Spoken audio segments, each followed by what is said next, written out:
gagawin namin ngayon ay homemade tocino. Yes. Kulang po ang nagawa nito. Ito ang aming ulam. So, ayan siya. Malapit na siyang maluto. Kunti na lang. Kainan na.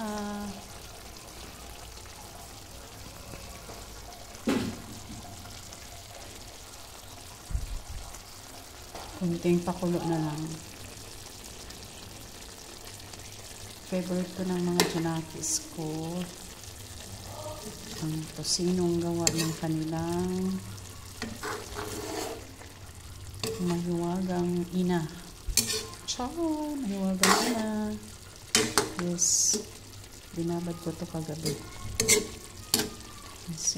Hindi kahapon pala. Mas magdamag kagabi. Mas ngayong umaga ko na siya niloto.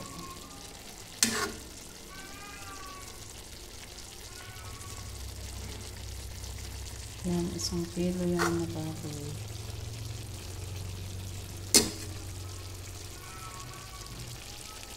Daming mga alagang pusa yung mga kapitbahay namin dito. Yan yung maririnig niyo. Yan, okay na po ito. Bye bye bye. Happy eating everyone.